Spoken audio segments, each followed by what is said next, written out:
자, 오늘은 139페이지 독도와 간도 부분에 대해서 하도록 하겠습니다. 이게 사실은 조금 그 수업 시간이 조금 6, 7, 8, 9반이 다 달라서 그러니까 중간에 어떤 특정한 단원을 하게 되면은 조금 약간 전후 관계에 조금 이렇게 좀 이해가 안 될 수 있는 부분이 있을 것 같아서 조금 독립적인 파트가 뭐가 있나 봤더니 우리 기말고사 시험 범위 안에 이 독도와 간도가 들어갈 것 같아요. 그래서 여기를 먼저 하고 뭐 중간에 그 온라인 수업이나 오프라인 수업이나 이렇게 겹쳐지는 부분 같은 경우는 이런 식으로 보도록 하겠습니다. 자, 독도와 간도예요. 자, 교실 열기 보시면은 8.15 광복입니다. 이거는 1945년이죠. 1945년 일본이 저기 항복을 하고 그래서 우리가 식민지 상태에서 벗어나게 됩니다. 자, 우리 정부는 울릉도와 독도에 현지 조사단을 파견해서 확고한 독도 영유 의식을 밝혔습니다. 그러나 6.25 전쟁은 1950년에서 1953년까지 있죠. 일본 선박은 독도 근해를 자주 침범합니다. 이에 울릉도 주민은 사진의 독도 의용세부대를 그러니까 사실 이게 대단한 게 이 사람들이 울릉도 주민들이 스스로 이거를 결성한 거예요. 그래서 경찰의 지원도 받아서 역사적으로 우리 고유의 영토인 독도 수비에 나서게 됩니다. 이게 출발이기 때문에 중요한 거예요. 현재 독도에는 경찰이 산주하면서 경비를 담당하고 있으며 독도로 주소지를 옮긴 사람들도 있습니다. 그래서 독도 의용수비대 독도 하면은 이 사람들이 가장 먼저 크게 얘기되는 부분들이 하나죠. 언론에서 혹은 뭐 우리 교과서나 상식적으로 보면은 우리는 흔히들 그렇게 얘기하죠. 독도는 우리 땅이다. 대부분 물어보면은 그렇게 대답을 해요. 그러면은 아까 그렇게 얘기를 하는데 그러면은 물어보죠. 왜 독도가 우리나라 땅이냐라고 하면은 대답을 못 해요. 대답을 하더라도 그렇게 얘기하죠. 뭐 당연한 거잖아. 뭐 우리 땅이니까. 뭐 우리 거야. 이렇게 얘기하는데 사실 그것도 맞는 말이에요. 우리 땅이기도 하고 뭐 당연한 우리 영토기도 한데 왜 어떤 과정을 통해서 우리 이 역사 중에 하나였고 우리 영토라는 건지 말할 수 있기도 하고 그 합리적인 근거를 아는 것도 되게 중요해요. 사실은 여러분들이 무슨 일을 할지 모르지만 뭐 해외 이런 거 부분들을 알릴 때 해외 사람들한테도 아니 이런 과정을 거쳐서 우리 거였는데 일본이 침탈을 해서 일본이 점유를 하고 있는 거다 이런 부분도 얘기를 할 필요성이 있습니다. 그래서 강조를 하는 거예요. 자, 봅시다. 우리 고유의 영토 독도입니다. 자, 독도는 울릉도에 부속된 섬으로 이건 알고 있죠? 울릉도 옆에 작은 섬이라는 거. 삼국시대부터 생각보다 빨라요. 삼국시대 때부터 우리 영토로서 있게 되는 거죠. 그래서 그 기록이 어디 있냐? 사실 이 모든 독도나 뭐 이제 간도 얘기할 부분들은 다 증거를 들이밀 수 있어야 돼요. 왜 우리 땅이어야 하는가? 왜 우리 땅일 수밖에 없는가? 자, 보시면은 삼국사기에 그 신라의 장군이었던 이사부라고 하는 사람이 있어요. 그래서 당시 우산국을 점령해가지고 신라 영토로 삼았다는 뭐 실질적으로 기록이 있고, 자, 이후에 조선의 16세기에 조선이 지리진 신증 동국여지스람에 거기 안에 있는 팔도총도라고 있어요. 거기서 독도가 이제 실질적으로 그려져 있게 됩니다. 자, 오른쪽에 보시면은 이런 부분들이 있어요. 자, 독도가 언급된 국내 문헌에는 뭐 이런 거 있어요.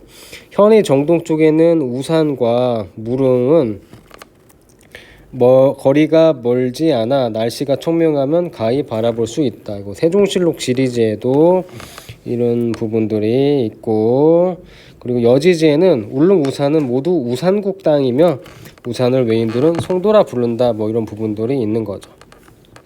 자, 근데 이게 조금 우리가 약간 분리할 수 있는 부분, 그리고 약간 좀 아쉬운 부분이 당시 도선 태종 때 사실은 그 일본의 정규군인 왜구가 엄청 많이 공격을 해요. 그래서 태종 때는 왜구 피해를 막기 위해서 울릉도 거주민을 본토로 이주시키게 됩니다. 쇠한 정책이라고 하는데 이게 좀 개인적으로 아쉬워요. 쇠한 정책이 뭐냐? 내륙에서 백성들이 역을 피해, 제가 역에는 두 가지가 있다라고 했죠. 역은 보통 16에서 60세의 남성들이 해야 될 것들 중에 해야 될 의무를 가지고 있는 거고, 군역과 요역이 있다라고 했습니다. 군역은 군대를 가는 그런 거죠, 남자들이. 요역은 노동을 하는 거예요. 뭐 성을 쌓거나 다리를 만들거나. 전에 얘기했듯이 저 상당산성 엄청 높이 있고, 그 건축물, 그 큰 돌, 그 누가 다 옮겼냐? 그 기계가 하는 거 아니에요. 사람이 다 하는 겁니다. 그걸 다 요역이라고 했죠. 이 너무 고되니까, 그러니까 전쟁 나가서 죽을 수도 있고 공사 현장에서 막 죽는 경우도 많이 있었어요. 이게 너무 힘들어가지고 섬으로 들어가 버립니다. 또 그리고 외구가 자신들이 본거지로 삼을 수 있기 때문에 정부가 섬의 주민을 아예 철수시켜 버립니다. 이거를 쇄환 정책이라고 합니다. 뭐 혹은 공도 정책이라고 해요. 그 섬을 비웠다라고 해가지고. 그래서 요게 왜 아쉽냐면은, 사실은 뭐 대마도도 어떻게 보면은 되게 가까워요. 여러분, 부산에서 날 좋으면 정말 보입니다. 근데 그 대마도도 우리 영토로 할 수 없었던 이유가 조선이 일부러 좀 비워둔 그런 부분들이 많이 있었기 때문이에요. 사실 조선이 약간 의지만 있었으면은 대마도를 우리 영토로 할 수 있었을 텐데 그러지 못했고, 실질적으로 일본 쪽에서도 많이 관리를 해왔기 때문에 이런 부분이 있어요. 가끔 대마도를 우리나라 땅이라고 하는 경우가 있는데 그렇지 않습니다. 그냥 감정적인 것에 불과하고, 대마도를 우리 땅이라고 하는 거는 억지스러운 주장에 불과해요. 왜냐, 우리가 세안 정책으로 특히 대마도 같은 경우는 조선과 일본의 약간 완충지대 약간 그런 느낌 이런 걸로 만들어서 이용을 했기 때문에 우리가 무슨 지방간을 파견하고 뭐 관리하고 사람이 있고 이러지는 않습니다. 좀 개인적으로 많이 안타까운 편이에요.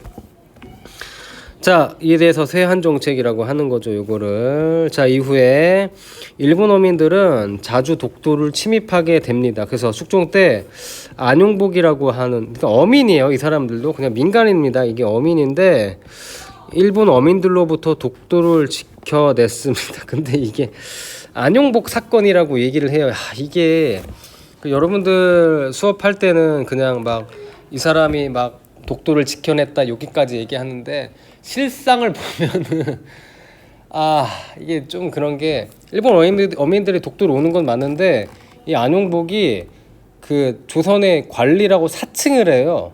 그래가지고 일본까지 건너가가지고 여기 쳐들어오지 그러니까 일본 사람들이 독도를 못 오게 한다는 약속을 받아냅니다. 근데 문제는 이 안용복이 그냥 일개 어민에 불과한데 이거 사칭을 한 거지. 지방관을 관리를 사칭한 거, 이거 엄벌에 처해야 돼요. 또 외교 행위까지 했으니까. 근데 정부 입장에서는 얘가 되게 문제가 많은 백성은 알겠는데 어쨌든 간에 외교적으로 할 일은 했어요. 그래서 좋은 일은 했단 말이야.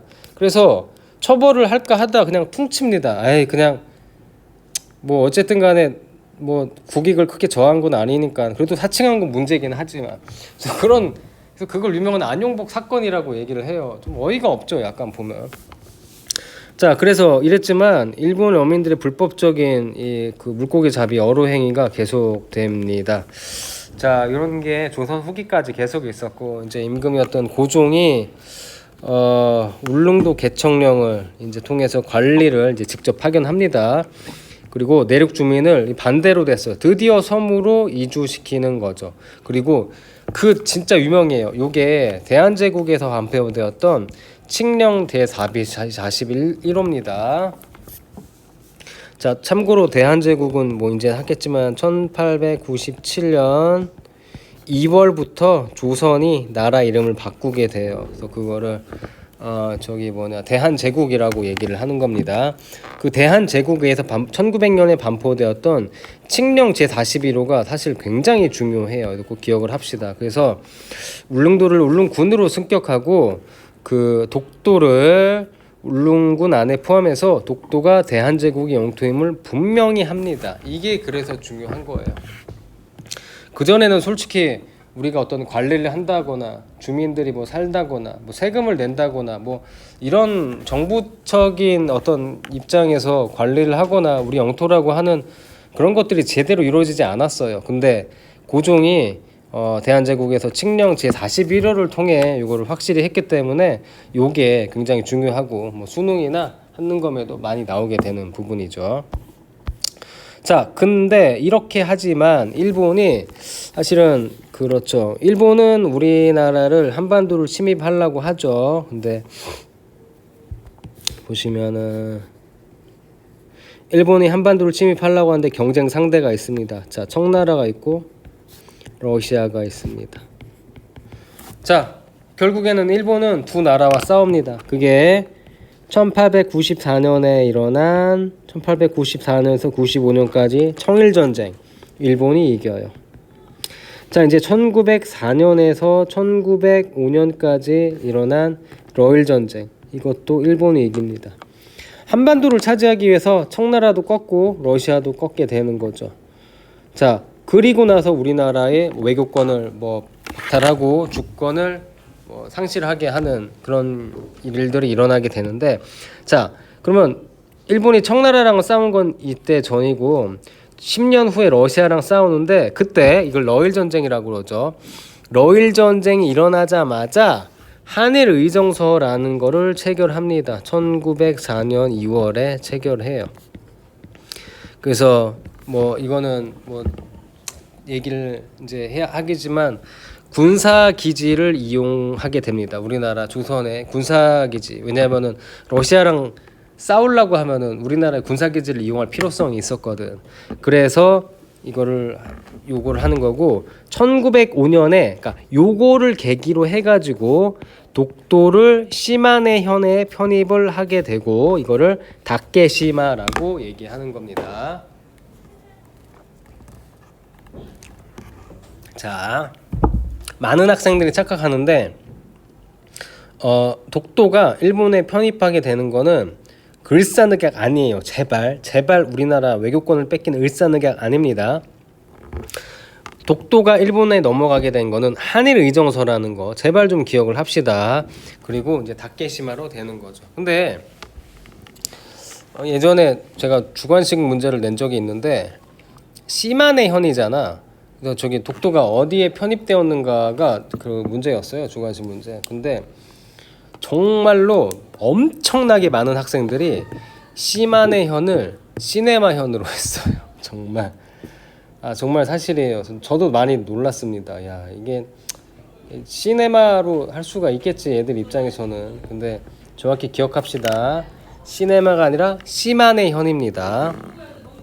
자, 그리고 일본은 독도를 무주지로 규정하고 시마네현 고시 제40호로 독도 편입을 하는데 이거는 불법적인 영토 침탈이라는 거, 이거를 보시면 되겠습니다.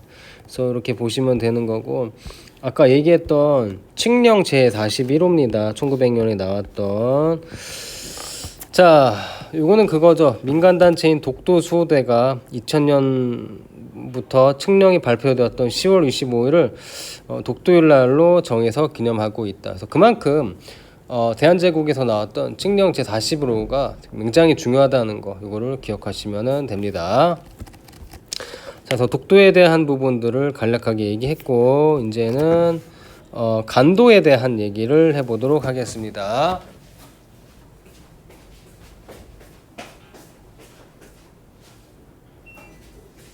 자,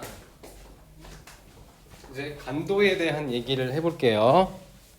자, 간도. 사실은 간도라고 하면 여러분들이 좀 제대로 알 필요가 있어요. 간도. 자, 이게 뭐냐? 사이간이고, 그리고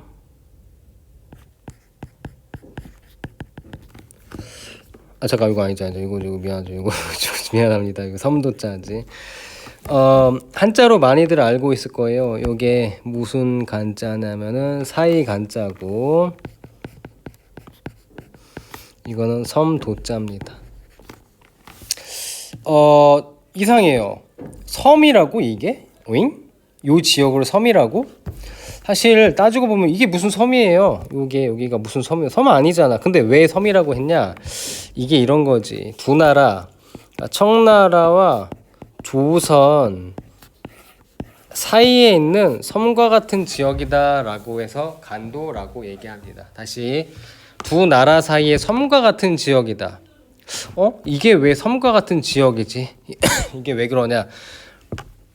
사실 솔직하게 얘기해서 간도는 당시 보면은 중국 땅이 맞죠. 청나라 땅이 맞아요. 요게.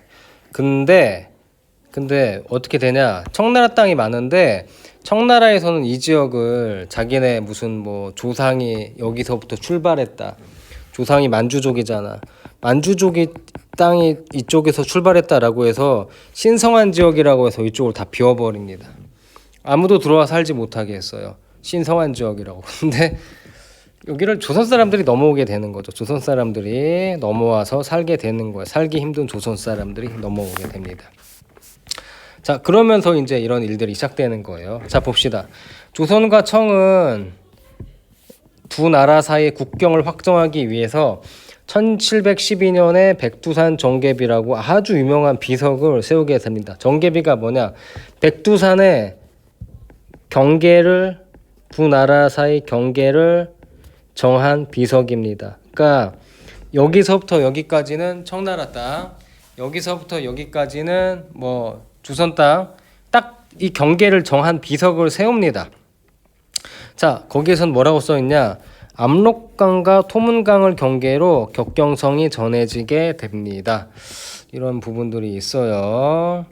자, 그리고 19세기 후반부터 계속, 그러니까 이게 그 전부터도 계속 넘어오게 되니까 딱 정했는데 더 늘어나요. 조선에서 간도로 이주하는 사람들이 늘어나자 관도 귀속 문제가 발생하게 됩니다. 그러니까 이러는 거지.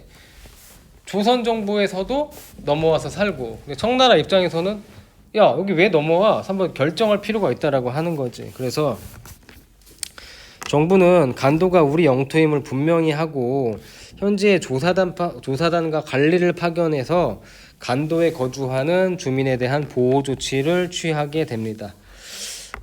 그렇게 되고 결국엔 청나라가 약해진 틈을 타서 러시아가 간도를 점령하자 정부는 1900년, 이거 되게 중요해요.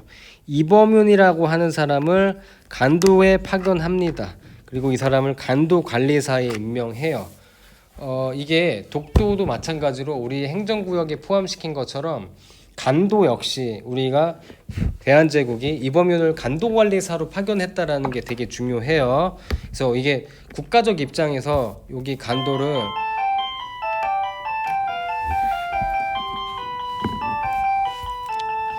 우리 영토로 했다라는 게 되게 중요하는 거지. 근데 이 아까 얘기했던 백두산 정계비가 여기 나와 있는데 이게 어떤 부분이 문제가 되냐면 이런 것 때문에 그래요. 자, 이 비석은 현재 없어졌어요. 근데 이 비석을 탁본을 친 탁본만 나와 있는데 거기에 뭐라고 써 있냐면 이렇게 써 있습니다. 서위 압록 동위 토문이라고 써 있습니다. 그러니까 뭐냐? 서쪽 경계선은 압록강이고 동쪽 경계선은 토문강이다라고 해요. 그러면 이거 봅시다. 서쪽 경계선이 압록강이다. 그럼 뭐냐? 요 압록강 경계로 밑에는 조선, 위에는 청나라다. 그러니까 서간도는 청나라 거예요. 근데 문제는 뭐냐? 동위 토문이 이게 헷갈리는 거지. 동쪽 경계가 토문강이다. 왜? 토문강을 해석하는 게 달라요. 청나라에선 이거 뭐라고 하냐? 야, 토문강 이거 뭐야? 두만강이잖아. 조선은 뭐라고 하냐? 야, 두만강은 두만강이지 무슨 토문강이야? 아니야. 이 토문강은 숭화강이라고 얘기를 해요. 이 뭔 소리냐? 중국은 얘기하는 거지. 야, 두만강을 경계로 하는 거라 북간도도 청나라 거야. 북간도도 청나라 거야 라고 얘기를 하는 거죠. 근데 우리는 그렇게 얘기하지 않아요. 우리는 뭐라고 얘기하냐? 야, 뭔 소리야? 여기 토문강은 숭화강이야. 그러니까 이게 이거라고. 그러니까 결국에는 여기는 조선 거다라고 얘기를 하는 거죠. 이거는 솔직히 저도 판단이 안 서요. 이게 제가 그냥 한국 사람이라고 뭐 조선이 뭐 무조건 차지를 했다 이런 시각은 학문을 하는 사람 입장에서 적합하지는 않아요. 그거는 좀 문제가 있는 겁니다. 무조건 막 우리한테 유리하게 해석하고 그거는 잘못된 거예요. 근데 조금 논란이 있기는 있어요. 뭐 청나라가 솔직히 그렇게 억지로 부르는 것 같지는 않아. 보면은 토문 두만 비슷하잖아. 그리고 조선 세종 이후로 압록강 두만강을 경계로 국경선이 정해진 것도 맞아요. 한 300년 이상을 그렇게 해왔어. 그래서 이게 조금 뭐 이렇게 강하게 뭐 아주 타당하게 맞다라고 하는 건 좀 어려운 부분이 있습니다. 자, 그래서 서쪽이 압록이 되고 동쪽은 토문이 되었으므로 분수령에 도를 새겨 기록한다. 이게 바로 정계비인 거죠. 성이 비문에 나오는 토문강을 두만강으로, 조선은 숭화강이 지류로 해석해서 간도에 대한 기속 문제가 발생하게 된다라는 게 위에 있었던 그 부분입니다. 자, 간도 협약의 체결입니다. 자, 통간부는 뭐 얘기하겠지만 을사늑약 이후 만들어지게 됩니다. 1907년 간도 팔출소를 설치하는 등 그 뭐 간도를 대한제국의 영토로 뭐 간주하게 됩니다. 근데 일제가 1909년에 이게 이런 거지. 그 남만주 철도 부설권이랑 푸순 탄광 채굴권을 얻는 대가로 청이랑 간도 협약을 체결하게 돼서 간도를 청이 영토로 인정합니다. 이거 이게 뭔 소리인지 모르는 학생들이 되게 많이 있어요. 그러니까 이러는 거지. 청이랑 일본이랑 외교를 딜하는 거지. 일본이 원하는 게 뭐냐? 요거예요. 철도 부설권이랑 푸순 탄광 채굴권 달라. 일본은 엄청 이익이지.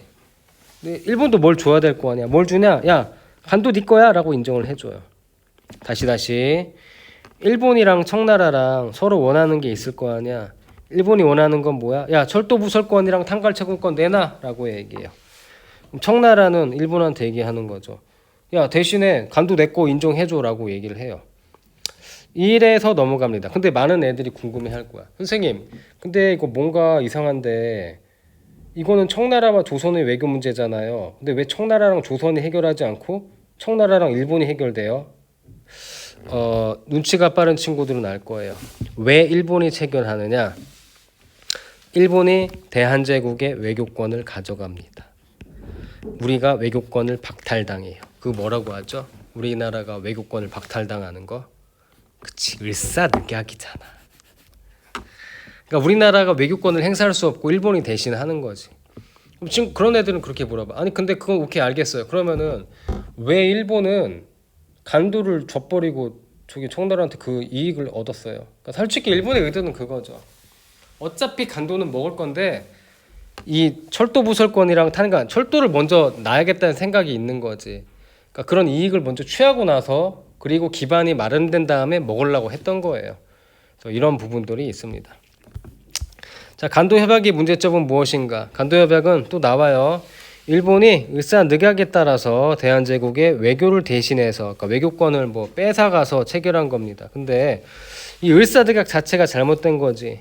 일본 강압으로 체결된 거고 국제법상 절차도 준수하지 못한 거는 맞아요. 그래서 이거 역시 부당하다라고 얘기를 하는데 저는 솔직하게 얘기해가지고 그 간도를 우리 영토라고 하는 거는 약간의 조금 무리가 없잖아 있어요. 왜 어떤 무리가 있냐? 물론 이런 논의 자체는 중요해요. 근데 실질적으로 우리가 점유하고 있지 않잖아.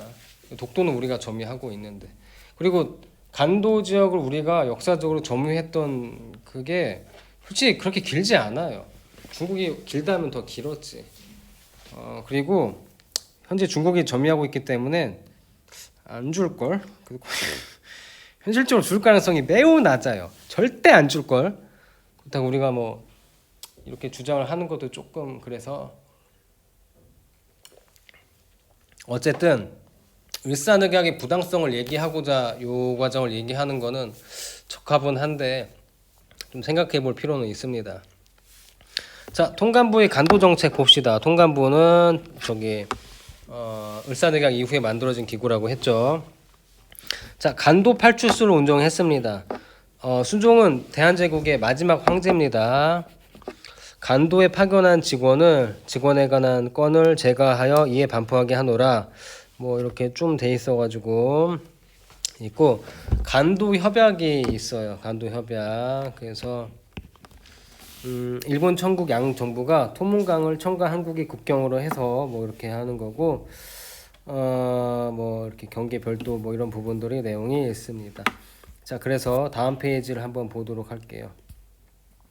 문학 작품을 통해 본 간도라고 했습니다. 그래서 조선들은 흔히 북간도라고 얘기던 아까 이걸 얘기 안 했는데 아까 간도라고 얘기하면은 맞아요. 서쪽에 있는 이 서간도와 북쪽에 있는 북간도를 얘기합니다. 두 가지를 간도라고 얘기를 해요. 근데 논란이 되는 간도는 어디다? 이 북간도 지역입니다. 서간도는 우리 그런 거 있잖아. 서위 압록. 서쪽 경계가 압록강이다 라고 해서 요거는 우리도 이렇게 인정을 해요. 그래서 우리가 어디가 우리 땅이라고 얘기하냐, 그거는 이 북간도 지역이라고 하는 거 기억을 하세요. 그래서 오른쪽에 보면은 다음 페이지에 조선 농민들은 북간도라고 불리던 간도 지역에 대해서 새로운 터전을 마련하고 이게 문학 작품에도 나온다라고 얘기합니다. 그래서 사이섬 농사라고 얘기는 하는 거죠. 사이섬, 이게 바로 간도지 뭐야, 간도. 그래서 뭐 이렇게 좀 사이섬에서 농사를 짓는다, 뭐 간도라고 보시면 됩니다. 자, 간도에서 생활했던 경험 바탕으로 저술한 안수길 오부작 대하소설 북간도가 이런 4대 삶을 다루게 되는 거고, 간도 유래 사이섬 비석이 있게 됐습니다. 자, 있고, 자, 넘어가시고 외국이 인정한 우리 영토 독도입니다. 간도에 비해서 독도가 우리나라 땅이라고 할 수 있는 근거 뭐 이런 것들은 아주 많이 있습니다. 그래서 이건 꼭 기억을 하시고, 독도는 맞아요. 역사적, 지리적, 국제법으로 정말 명백하게 우리 고유 영토고 외국 문헌에서 나타나는 것도 많이 있습니다. 자, 보시면은 일본 스스로가 독도는 조선 땅이다라고 한 부분이 사실은 제일 설득력이 있지. 우리도 반박을 하는 거죠. 야, 니네 정부, 옛날에 일본 정부가 독도를 우리나라 땅, 조선 땅으로 얘기를 했어. 근데 왜 이제 와서 니네 땅이라고 하는 거야? 이게 되게 중요해요. 그래서 보면은 일본의 뭐 삼국 접양지도에도 나와 있습니다. 자, 1875년 일본 하야시 시에이가 삼국 통남설에서 이런 부분들을 얘기하는 거죠. 그래서 이거를 조선 거다라고 한 부분들이 뭐 나오고, 자, 일본 정부 울릉도 독도를 한국 영토로 인정한 지령을 반포합니다. 이게 그 유명한 태정관 지령이 꼭 기억하세요. 이거는. 자, 일본의 메이지 정부예요. 메이지 유신에 만들어진 정부가 모든 현해 지도를 조사하라고 명령합니다. 그래서 시마네현에서 울릉도 독도를 시마네현 지도에 포함할지 문의하는데 자기들이 결정 짓습니다. 일본 정부는 자료 조사한 다음에 두선은 조선의 영토다라고 결론을 내립니다. 이 태정관 문서가 진짜 중요해요. 일본 스스로가 인정을 하고 샅샅이 낱낱이 조사를 하고 인정을 한 거기 때문에 굉장히 공신력이 큽니다. 자, 자료 3번, 연합국이 46년 독도를 한국에 반환하는 각서를 발표하게 되는 거죠. 그래서 뭐 이런 부분에서는 역시 마찬가지로 있다라는 걸 보시면은 됩니다. 그래서 사실은 뭐 나머지 책들도 쭉 나오는데 요거는 그냥 중요성이 조금 좀 떨어지고 이 모든 것까지 다 이해하기는 조금 쉽지 않아요. 그래서 제가 얘기했던 뭐 칙령 41호나 뭐 태종관지령, 태종관문서 이런 거를 중심으로 기억을 하는 게 조금 더 중요하지 않나, 뭐 그런 생각이 있습니다. 그래서 이렇게 되고, 자, 독도에 대해서 뭐 이런 여러 가지 것들이 있습니다. 그것도 보시면 되고, 잠깐만. 그래서 쭉 나오는데 일단은 기말고사까지 좀 한 달밖에 남지 않아서 그렇긴 한데 일단은 오늘은 여기까지만 하도록 하겠습니다. 좀 일찍 끝났지만 여러분들 독도와 간도에 대해서 제대로 기억을 하는 시간이라 생각을 해요. 네, 여기까지 할게요.